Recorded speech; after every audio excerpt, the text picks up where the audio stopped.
Hey guys, Drifter here. Today I have a video for you about the Black Ops 3 Specialist problem. If Black Ops 3 has a problem, if it has a critical flaw in the future, if Black Ops 3 has a Achilles heel, I think it's going to be with the Specialist. I'm not saying this is a Black Ops 3 hate video or anything like that, but looking forward to the future, if there is anything that can go wrong with Black Ops 3, I'm betting on the Specialist. I don't think the new movement is in any way bad. I think it's quite good actually, and it worked well, at least while I played it. The water worked fine, it was fast, responsive. Wall running made sense, it was mostly just for mobility, nothing was crazy fast. The guns seemed balanced and on point, the perks, the streaks, the equipment, all that other stuff seemed fine. Even the lack of one-hit kill melees, no more panic knifing, that was great. And even when I played Black Ops 3, the Specialist seemed fair for the most part, minus a couple of standouts that I complained about. And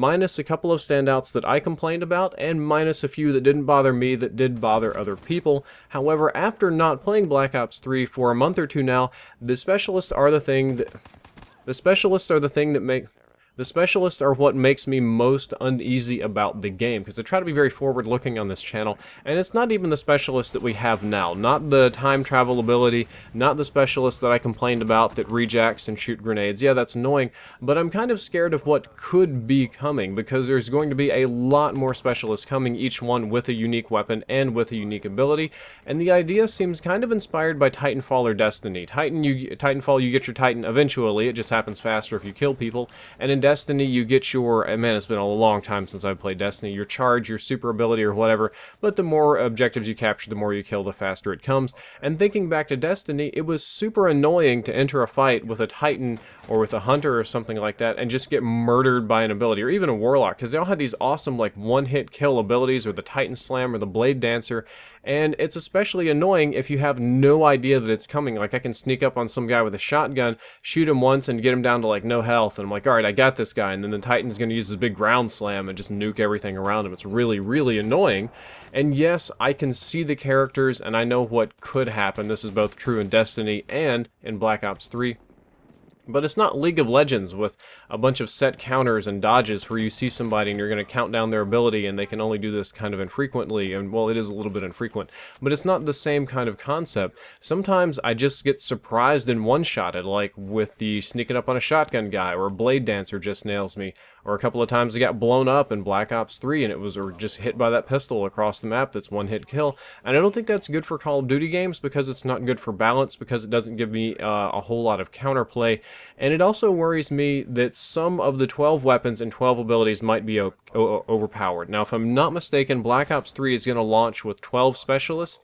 Each one you can choose either a weapon or an ability, which means you will have 12 unique weapons and 12 unique abilities, depending on your Specialist.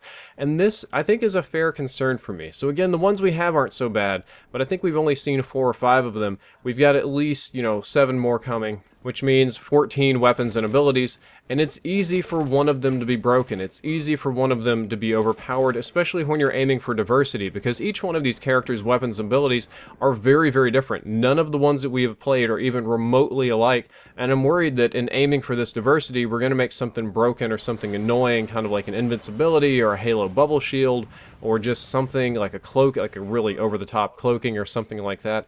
And my bet is that if Black Ops 3 has a problem, if there's something the fans really don't take to it, won't be the movement, it won't be the future, it won't be any of this stuff. I think it'll be the Specialists. I think the Specialists are what people are going to complain about, but I'm going to play devil's advocate for myself. So I've complained about Specialists in this video, about how they could be a problem, but I'm going to try to explain the other side of the equation. And that being said, when I played it, the Specialists were mostly okay. There was one Specialist I thought was way too strong, and again, there was one that I thought was strong last time, and Vaughn hit it with a Nerf hammer, so no more.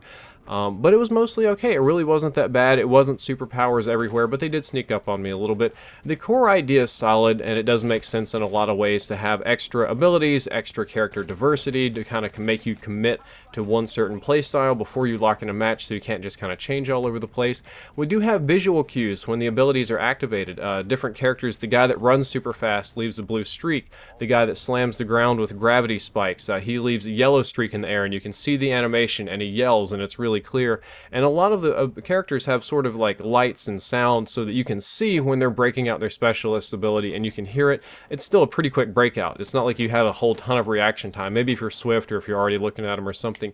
And we also have visual cues as to what the abilities are on the character models, because the abilities are locked to that character, and they have like a whole different body outline and anything. You can see them on the other side of the map and know exactly what character they are and what they might or might not be able to do, and that's a good thing. We have these visual cues. We know we have some kind of counterplay here, maybe a little bit, but I do worry about it getting abused. And lastly, I'm just going to say hashtag in Vaughn we trust. It was kind of funny in Black Ops 2. Vaughn was viewed as evil, the guy with the Nerf hammer, the guy that's destroying Call of Duty, or Treyarch for that matter. A lot of people bagged on Treyarch and said they were bad, and now everybody's looking at them to be the saviors of Call of Duty, depending on how you want to look at it.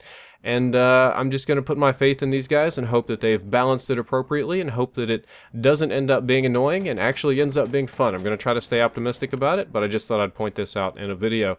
Guys, I hope you enjoyed this video. I hope you learned something useful. If you did, don't forget to like, favorite, and subscribe. Drifter out.